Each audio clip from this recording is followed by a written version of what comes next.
Welcome in to Locked On Knicks. Alex Wolf and Gavin Shaw here, and we are finishing up, or at least starting to finish up, our May mailbag. But you guys hit us with some draft questions, and since we are still considering ourselves not quite good enough to go into draft stuff ourselves yet, Gavin, we called upon two friends for this first part, two brand new friends that we just made recently and came here at the drop of a hat.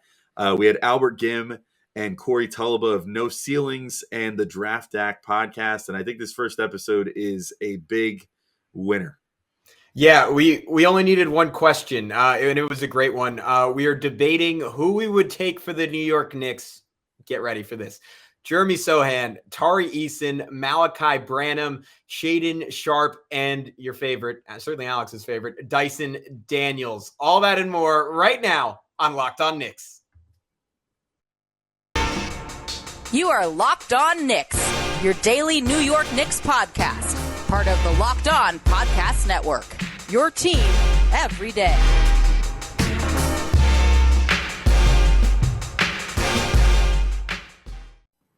All right, welcome in to Locked On Knicks. Today's episode is brought to you by Prize Picks. Check out prizepicks.com and use promo code NBA or go to your app store and download the app today. Prize Picks is daily fantasy made easy. And we want to thank you guys for making Locked On Knicks your first listen today and every day, whether it's on your favorite podcast platform or whether you're checking us out on YouTube. We're really appreciative to be part of your daily routine. I'm Alex Wolf. I'm editor-in-chief of Knicks site, The Strickland, which you can find at thestrick.land. He is Gavin Shaw, your favorite play-by-play broadcaster's favorite play-by-play broadcaster. I won't go through the whole process of introducing our guests again because the bona fides are out of the way. Let's just get right in to our conversation with Albert Ghim and Corey Tulaba. All right, as promised, we are joined by two amazing, esteemed guests from No Ceilings and the Draftdaq podcast. We have Albert Ghim, who you might know on Twitter as Alberto Ghim. I never said that out loud. It's Alberto Ghim, correct? That's exactly right. And Corey Tulaba at Corey Tulaba on Twitter.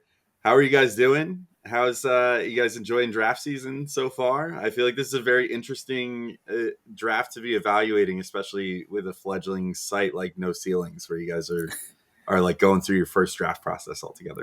Yeah, man, this draft has been a blast. Ton of work for everybody, but doing it with the No Ceilings crew for the first time in such a collaborative manner, I feel like we've been able to cover it in a way that no one else is doing it. Releasing content every single day on the website, along with all the other, audio and video content that we do. So it's been a blessing to work with all of the guys at No Ceilings. It's, definitely a lot of fun, especially with such a weird class. Mm-hmm. Yeah. Mm-hmm.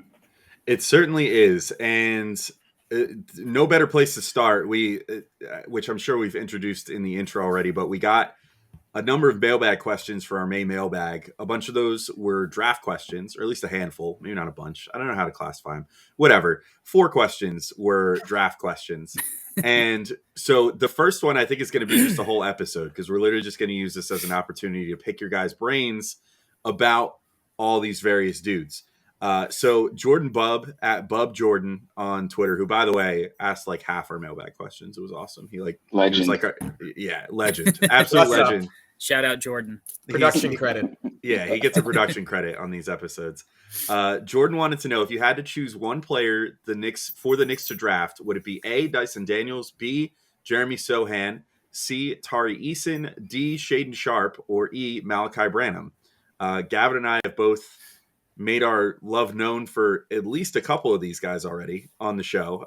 This is like trying to pick your favorite flavor of pizza, as far as I'm concerned. There's very few wrong answers here, if any, out of this list of names. But I will throw to you first, Albert. I'm going to start things where I always like to start them, which was Dyson Daniels, my favorite prospect in this whole draft, probably, at least as far as ones that could realistically be available if the Knicks don't move up. Mm-hmm. What's your general thoughts looking like on Dyson Daniels so far? Daniels is a guy that we actually just covered recently on the Draftdaq pod that will be dropping, I believe, this week. So whenever this pod goes out, our Dyson Daniels breakdown will be dropping as well. But Dyson Daniels is a guy that Corey and I are really big on.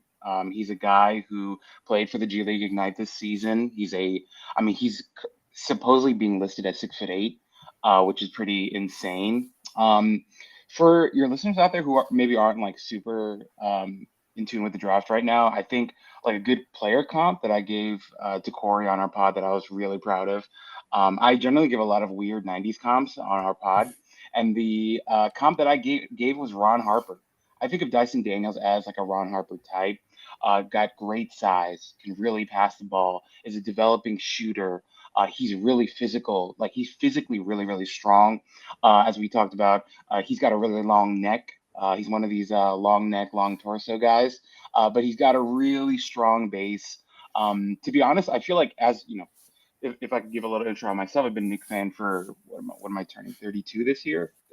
32. That's right. Yeah, been a Knicks fan for most of my life. Grew up in New York and now I live in LA. But looking at this Knicks roster, you look at a guy like Dyson Daniels, and he's kind of the perfect guy to grab considering we lost so much when we lost Reggie Bullock to the Mavs. And I'm so happy that I nailed that pronunciation because, I mean, he was always Reggie Bullock and then now he's Bullock. And now I'm really confused about life in general. But Daniels would be a fantastic ad for this Knicks team because he'll offer so much as a perimeter defender. Even his off-ball stuff, this guy will come out of nowhere and absolutely reject shots at the rim as well.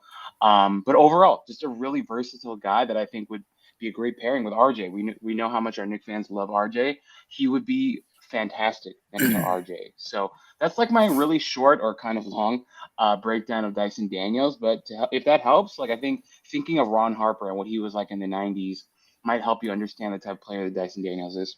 Yeah, Corey, where do you think he fits in on the Knicks, given that they have this depth at the wing position and particularly an abundance of young wings? Obviously, Cam Reddish was a guy who was starting to come on before he got hurt. I'm a huge Quentin Grimes guy. I think he has a whole lot of potential. I wouldn't mind if he played 30 minutes per game for the Knicks next year. How do you see Daniels fitting into that mix? Because for me, my like vision of this team and what they can be, and this is, I mean, maybe a pattern. I'm exceptionally high on Emmanuel Quickly, and I love the idea of just surrounding him and RJ with a bunch of big, rangy, versatile wings, and Daniels seems like just another piece in that puzzle.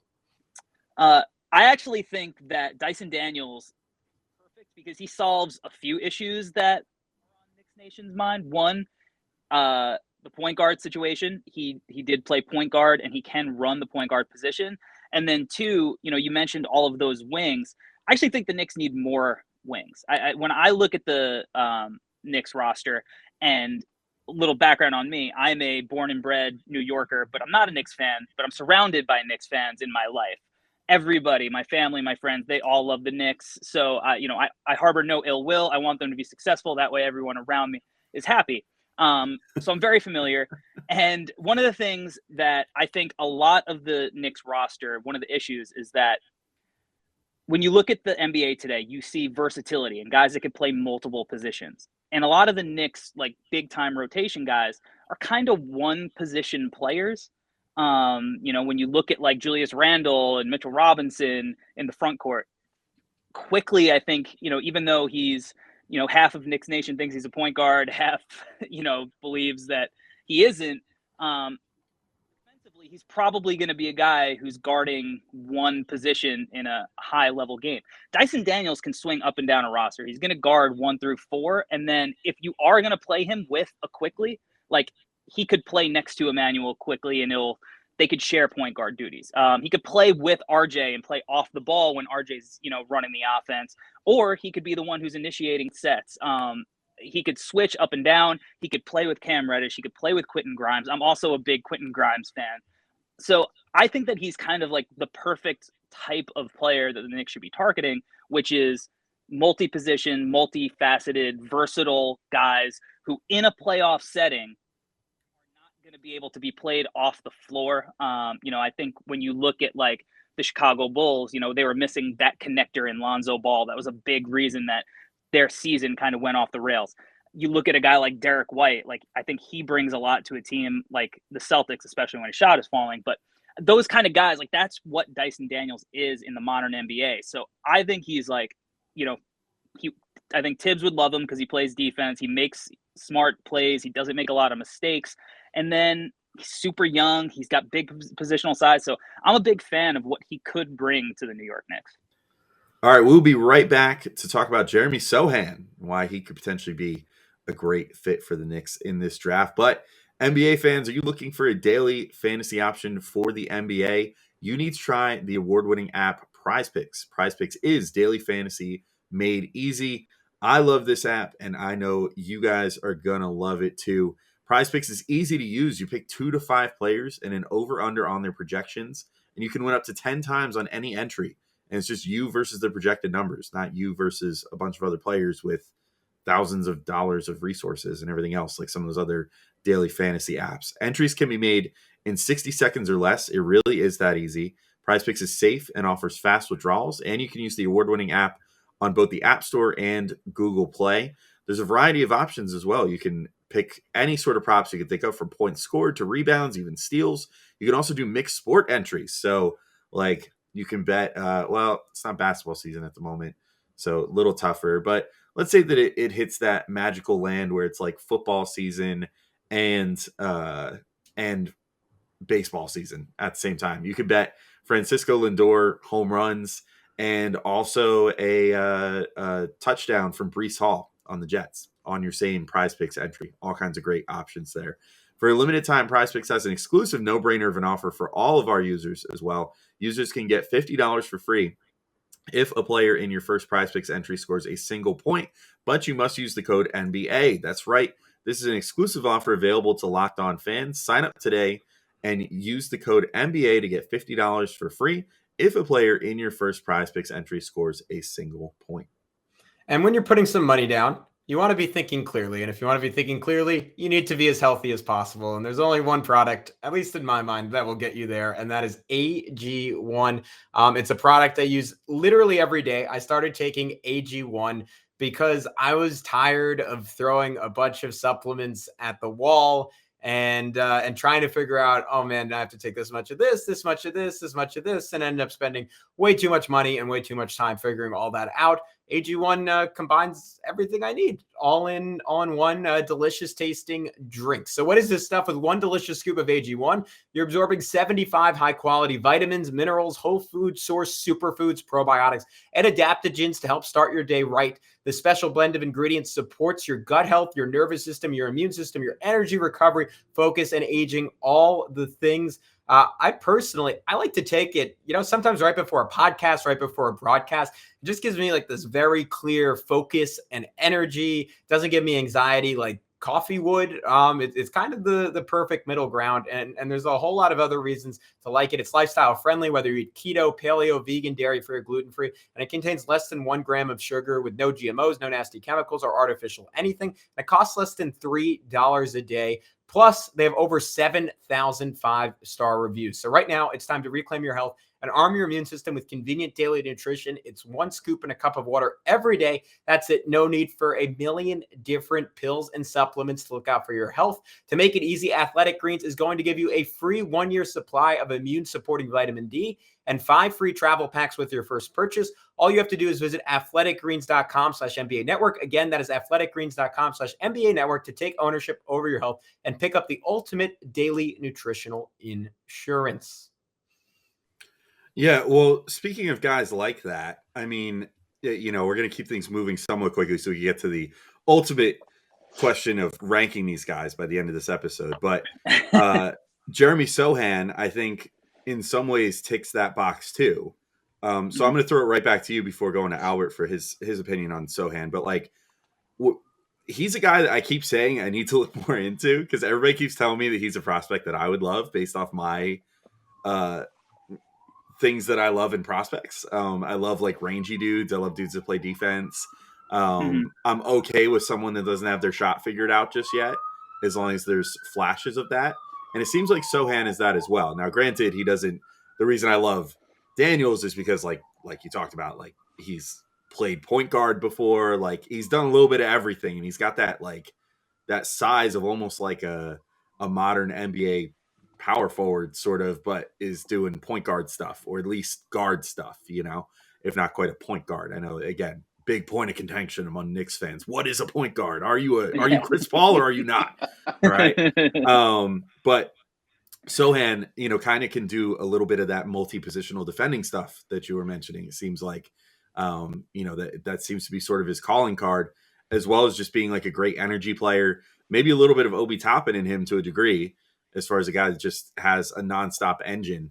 So what are your thoughts on Sochan? And, as far as, again, like Knicks fit, potentially, would Sochan make the Knicks fans in your life happy, or would he make them sad? Let's put it that way. I think that he would definitely make them happy. I'm a big Jeremy Sochan fan. Again, for all the positional versatility that he offers. He also has the coolest hair, some pretty dope tattoos. He's got a British accent. I think he'd clean up in New York, so that's something cool. But I think that the thing with him is like super young, and he's the guy that Masai Ujiri would draft. And that's something that I wrote for No Ceilings. Like, what would Masai do, right? He would bet on like the 18, 19-year-old kid who's 6'9" with a 7+ wingspan who can play up and down a lineup. Like in the tournament against North Carolina, you saw him like guarding on an island, the guards that Carolina has that are shifty and he was making those game-saving defensive plays. So he can guard quick guards. Then he's big enough to bang with like, obviously you don't want him playing like Joel Embiid for the entire game, but if you're just talking about on a switch, like the majority of NBA centers, he can body up and at least, not be brutalized on the block. And then like, to me, you think about Patrick Williams, you think about OG Anunoby, like that's the kind of guy and trajectory that you're getting with a Jeremy Sochan. And then I think the shot, like he's not hopeless. Like there's some inconsistencies when he's shooting it, but there are a lot of times where he shows some stuff. And then, he's a guy who played, has a lot of international experience. And if you go back and watch some of that stuff, he's doing more with the ball in his hands. Sometimes these guys that get to college, they don't get to show the whole bag. So I think there's some more wingy stuff that he didn't get to show as an offensive threat. So again, I like all the guys listed that we're going to talk about here. I love in general, and specifically for the Knicks for a lot of the same reasons, but big fan. And I think even though he might not be like, on draft night, maybe the Knicks fans will boo. Eventually they're going to be, really, really fond of him. Yeah, Albert, how skillful do you think he can eventually be as a scorer? Dude, I think with Sochan, definitely not Sochan, as we talked about.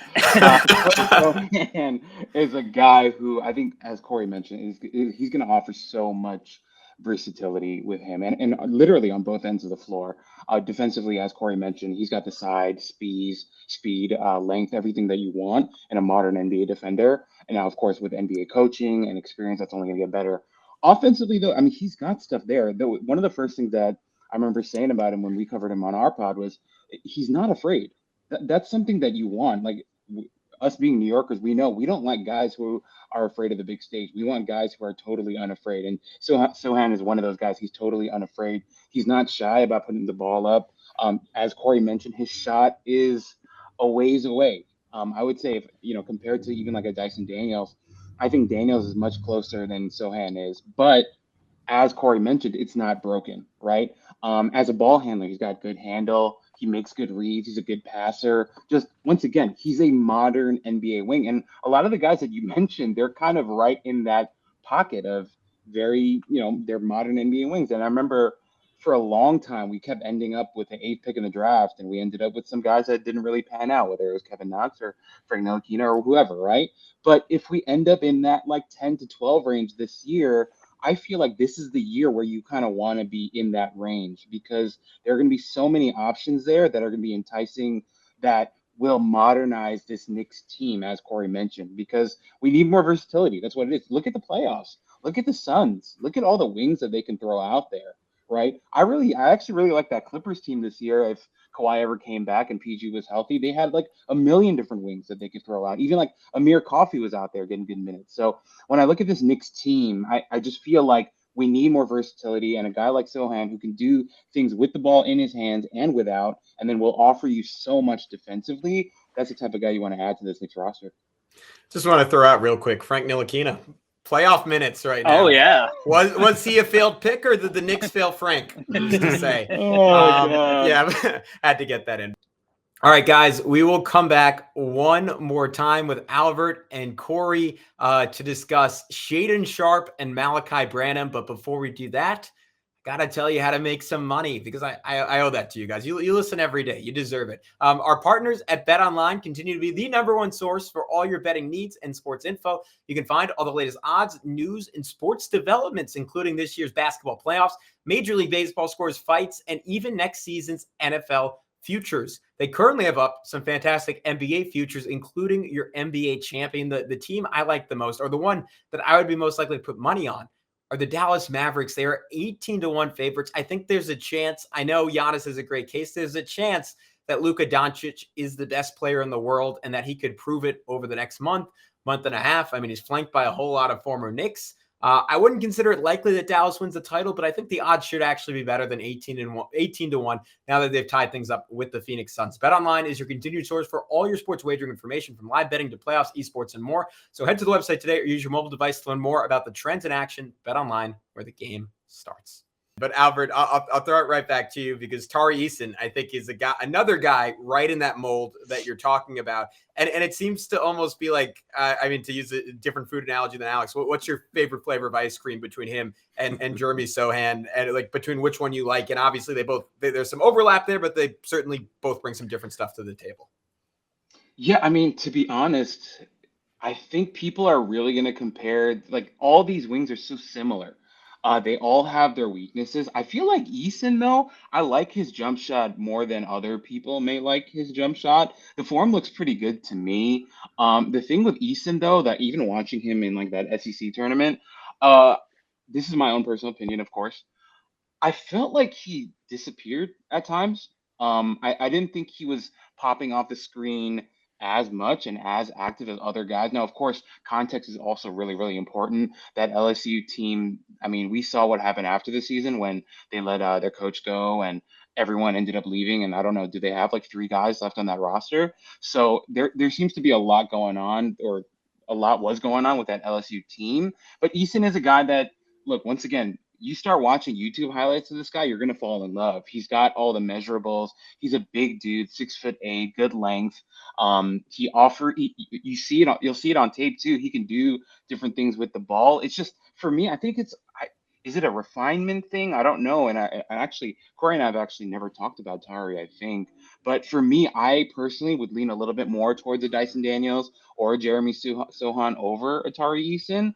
But it's more of a personality thing, I think, on my end, where I felt like Eason would go floating a little bit more than the other guys did. Was kind of how I felt.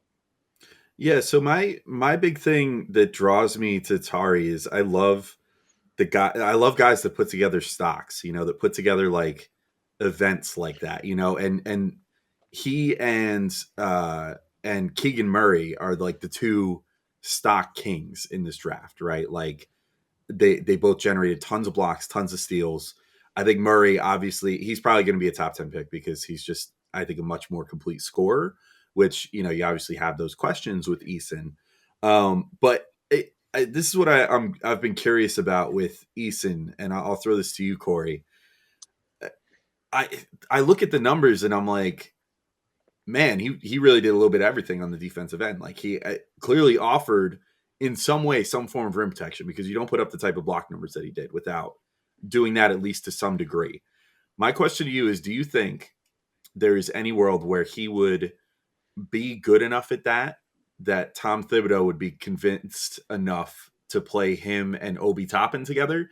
And what's your general opinion of how a lineup like that would fare? Like, how do you feel about him as a potential? Because I know there's another guy that is maybe my favorite draft guy of the last like 7 years was Brandon Clark, who is another dude who's like 6'8", way more of a springy athlete, I think, than Eason is.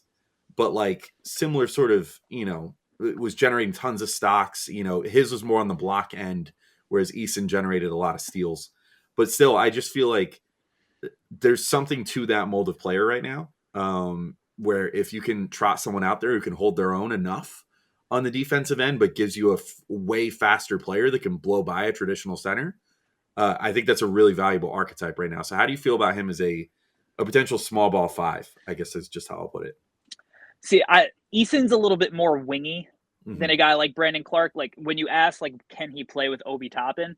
I think the answer is most definitely yes, but that's because I think that Eason can be a 3 in that scenario pretty easily. I think he's got a really tight handle. His arms, I can't wait to see what he measures at because his arms are obnoxiously long. Right. Like seriously, and I'm with you. Like I love the stocks and I love how productive he was. Keegan Murray's going to be a top 5 pick. So maybe top 6, like 6. I'd be surprised if he falls beyond that. So I agree. He's a higher level prospect than Eason, but like, I also wouldn't be shocked if Eason slides into like the 7, 8, 9 range for a team.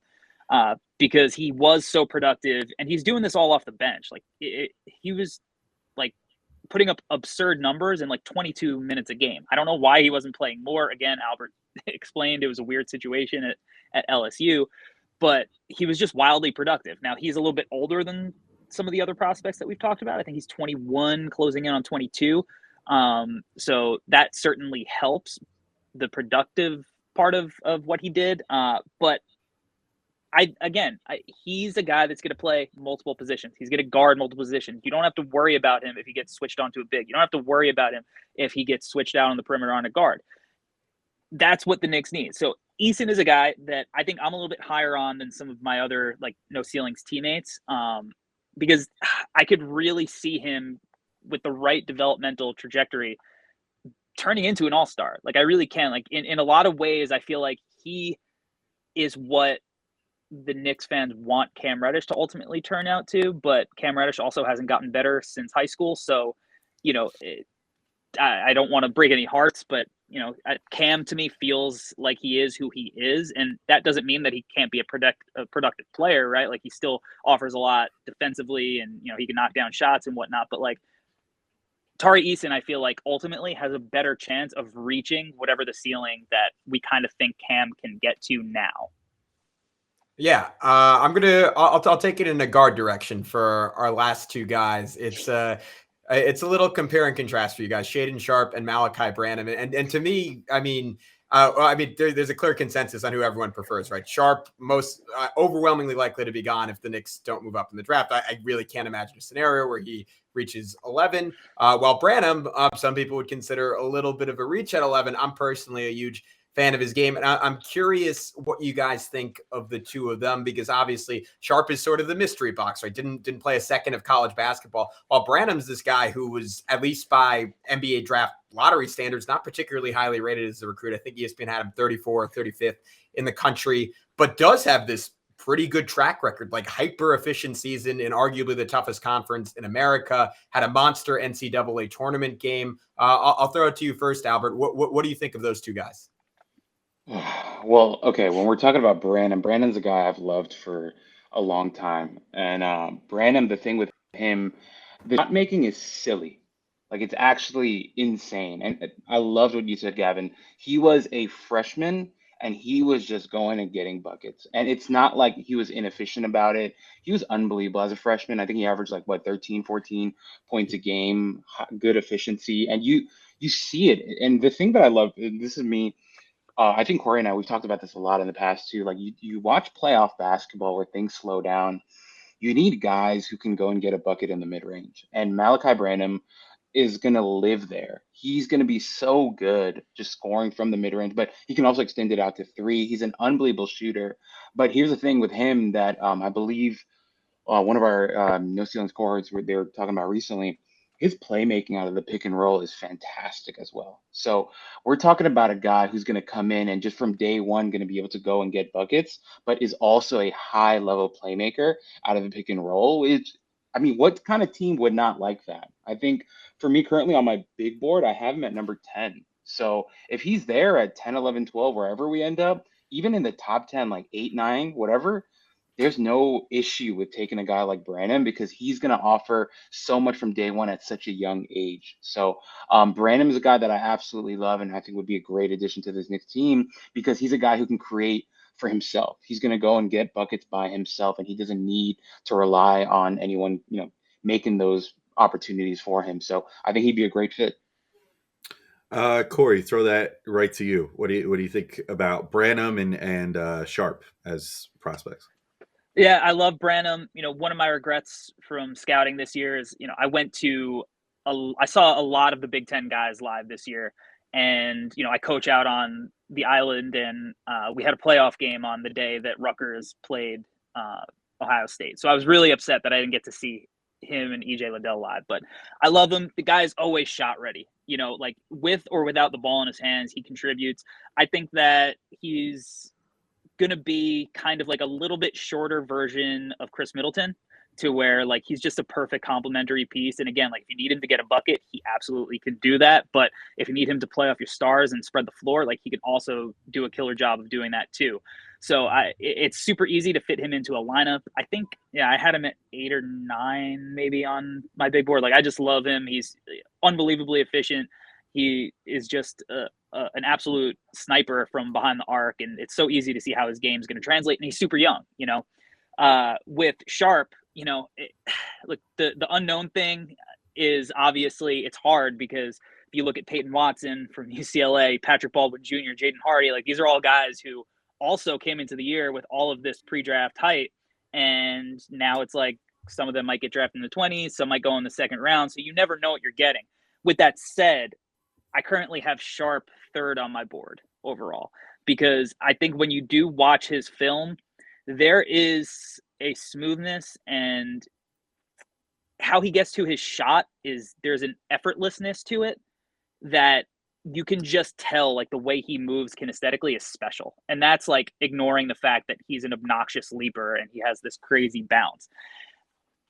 Outside of like these big time, switchy swing wings, the other thing you need in the playoffs is buckets. And like this is a dude who has all of the obnoxious combo moves already. Now, if he is selected by the Knicks, I do think there's going to be a learning curve, and he's not going to be a guy who comes on right away. Anthony Edwards didn't come on right away. Jalen Green didn't come on right away. These guys take time because you want them to play with the ball in their hands, and they have to process the game. It's hard to learn how to make all the reads in a pick and roll against NBA defense. And it's even harder when you're coming in from high school and you haven't played organized basketball in over a year. Jalen Green was struggled, and he was playing against pros in the G League, like Anthony Edwards playing college basketball. So it's going to be a process. But I think ultimately his upside is so ridiculously high at a premium spot. And I do think that he's a guy that, like, while he projects as a 2, and you could say there's some overlap with Quentin Grimes, who, again, like I absolutely love and can't wait to see how he develops. I think he could play next to Grimes. I think he could play next to RJ. And I think that he's versatile enough with a big enough, long enough wingspan that, you could get creative with him. So Branham's the proven product, but Sharpe is the mystery box that you might, it's the lottery ticket, and he's a guy that could be a star. So if the Knicks are in a position to draft Sharpe, and they do it, to me, it's a no-brainer. Yeah, Albert, I threw this one at your coworker Alex, but Corey just put the names out there. How does he kind of compare and contrast to 2 guys like Anthony Edwards and Jalen Green? Because to me, again, admittedly having not watched a ton of him, like just in terms of mold, like guys with like insane run and jump athleticism and just like crazy intuitive scorers, all 3 of them. Where does he fall into that mix? No, I actually love what Corey just said, because when you watch him, the fluidity with him it doesn't make sense. It looks like he was literally born to play basketball. It's so natural. And it's one of those things where, like, when you're a kid and you watch certain players play, you're like, oh, I want to play like that guy. I feel like Shaedon Sharpe is going to be like a prototypical, just aesthetically beautiful to watch wing. We've already seen some tweets and reports out there that he's going to get to the combine and just absolutely destroy things out there. We've heard that he's going to break the all-time record for the vertical leap and all that stuff. And it shows on tape, man. When he gets going, like, he's not just fluid, he's also strong. Like, he has a great NBA frame that I think is only going to get better. And then once he gets downhill, it's terrifying. This kid can get up, and he'll get up quickly. He'll glide. He'll get up there fast. He'll get up there with like authority and strength and power. And there's just so much to like about him. So, and then you take that plus what Corey just said about the shooting and the scoring ability, and watch the shot, guys. The shot is pretty. it's a really pretty looking shot. And he, as Corey mentioned, he gets to it easily. Those combo moves are nasty. When you watch him play in high school, like he essentially got any shot that he wanted, and it was easy for him. So you take a guy like that. If somehow the Knicks, we finally get some good juju in this draft, man, Sharpe would be an unbelievable selection because he's got that star potential. Like truly, like that's the type of guy you want to bet on. So as Corey mentioned, right, and Anthony Edwards type, Josh. Oh wow, almost said Josh Green, Jalen Green type. But hey, Josh Green. A little different.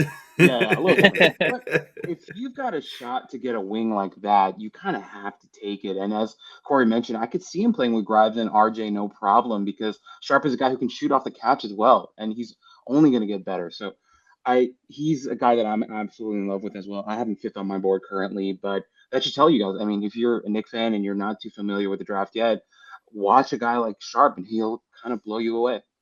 All right, so we've reached the ultimate part of this first question. We've talked about all the guys. I'm gonna say, does anyone oppose to just leaving Sharpe off the ranking? Because I think we're all just gonna put him number one. Correct? I know I certainly would, and I love some of the other guys on the list. But I think he's in a different class. I think that maybe the mystery box nature scares some teams away, but I don't think it would scare away 10 teams. So I don't think it's entirely likely that he would be available to the Knicks. So we'll hone in on the other four. So Corey, I'll throw it to you first. You can give as much or as little exposition as you want as far as why you would rank them this way. But from one, let's say from 4 to 1, counting down from least best fit to best fit. Although as we've said, all of them, I think we could reasonably see any of these guys playing for the Knicks. How would you rank Dyson Daniels, Jeremy Sochan, Tari Eason, and Malaki Branham if you were going to rank them as far as which ones you think would be best for the Knicks? Okay, so at 4, I would have Tari Eason. Mm-hmm. At 3, I would have Jeremy Sochan. 2, Dyson Daniels. And at 1, I would have Malaki Branham. Okay. How about you, Howard? Yeah, I literally have the same order. And for me, it's as simple as that's kind of where I have them ranked on my board. And I think with where the Knicks are, I think you got to kind of take the best player available there. And these are wings where, once again, we're trying to modernize this Knicks team. Take the top wing that's up there on your board, grab him, and feel great about it. So got the same order. Gavin, do you make it a 3 for 3? Yeah, I'm a 3 for 3, and I want to say I did have it before you guys said it, but I feel a lot better about it now because I'm in love with Branham, and if honestly the greatest thing to come out of this podcast is that feels really justified in my mind now. But Alex, what about you? I'm also the same, except I'll be the one guy that makes a change. I would have Dyson over Branham. I mean, I think they're two really great prospects. I just really can't get these switchy Knicks lineup fantasies out of my head. And it's not to say that I think Branham is, seems like he's pretty lengthy and whatever, which will bode well for him in the NBA. But Daniels, I just look at him and I'm like, okay, I've heard from a couple people now that he might realistically be the best defender in this draft. And if that's the case, and if he's as switchy as he looks, and if he has the guard skills that he has and everything else, I'm like, man, I could just imagine these just terrifying lineups where he's out there with RJ Barrett and Quentin Grimes. And that could be your 1 to 3 in a particular lineup.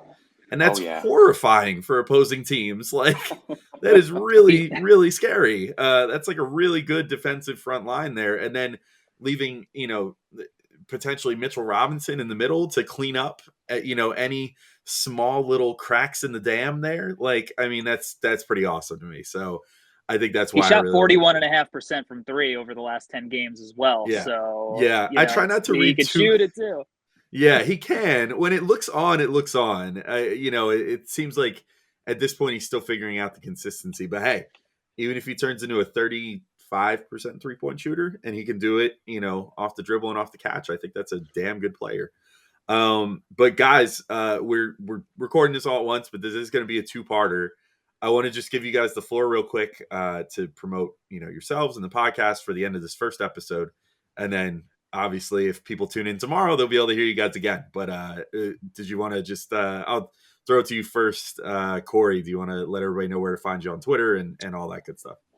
Yeah, you can find me on Twitter at Corey Tulaba. On YouTube, the NBA Draft Dude, the Draftdaq NBA Draft Podcast, and of course, NoCeilingsNBA.com. We release content 6 days a week. It's free to subscribe. It'll be delivered directly to your inbox. So a ton of great draft guys, some of which have already been on the show. So absolutely make sure you subscribe to that.